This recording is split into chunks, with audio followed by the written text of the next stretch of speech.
یا الله خالص په دې دنیا ګل کړه خدایه چې کوم خواهشات دې کړي خدایه ته ولا ورکړي یا الله نیک صالح اولاد ورکړي یا الله کوم خلق چې ما سره امداد وکړي ستا د رضا دپاره خدایه ته په هغوی باندې خپل رحم او خپل فضل وکړي یا الله که څوک پکې بیماران دي ته شفا ورکړي او که څه ته چا د خدای ته د هغې نه آباد کړي یا الله ټول مسافر کامیاب او کامران کړي خدای ته په خپل رحم او خپل فضل وکړي سزا ہے تیری چوکھٹ پہ سر نہ جھکایا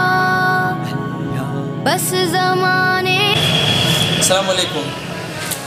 کتونکو حارث علي ما د احساس ویلفیر شقدر نه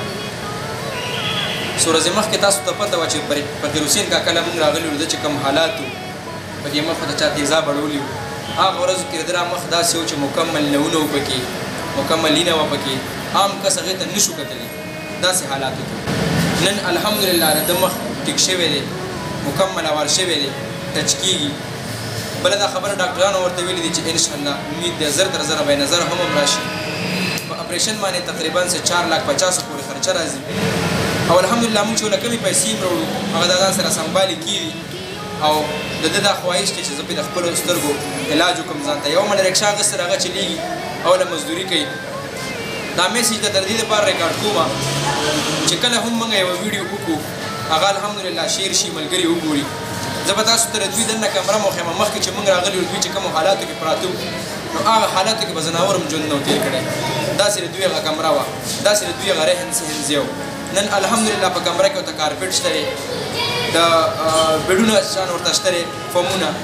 چا ورله اے سي اغوستی ده هغه ورته لګولې ده چا ورله فریزر اغوستی دی فریج ورکوټ هغه ورته لګولې دی د بل ذمواري بل چا اغوستې ده کرۍ ورته د مالک مکان چې کوم ده هغه ورته معاف کړې ده نو دا د څه د وجې نه وشو دا هر څه د دې ویډیو له وجې نه وشو بعضې خلک وایي یاره تاسو ځان سره کیمرې اغوستې لاړ شئ او د غریب سړي تاسو توهین کوئ او دغه کوئ نه موږ صرف د دې دپاره دا کوو چې یاره یو غریب سړی که دا موږ نه وی ښودلی نو دا به چا ته معلوم شوی وي دا په د لزاک روډ باندې په یو پلازه کې په درېیم چت کې پروت دی په یو وړه شان کمره کې په تیاره کې اوسېږي دې پته چا ته وه چا ته هم نه وه موږ سره یو ملګري رابطه وکړه موږ رالو موږ د دوی حالات تاسو ته شو کړل نن الحمدلله داسې خلک شته دي چې د ده په درد کې ودرېدل الحمدلله د ده چې کومه خوشحالي ده غرور را روانه ده دا ماشومان بچي دي دوی وړي لورې نه دي یوې دا زوی دی ښه خوشحاله دي خپلو دعاګانو کې تاسو سره هم نه یری خو دا مې صرف د میسیج د دې لپاره ریکارډ کړو چې الحمدلله داسې زړه والا خلک شته چې د هغوی زړونه خوږ شي په دغه حالاتو باندې د دوی په دې هغه کتلو باندې چې د هغوی لپاره زر اوچت شي او څه قدم واخلي یو ملګری دی الله پاک دې کامیاب او کامران ساتي هره میاشت د ده لپاره د 10,000 روپو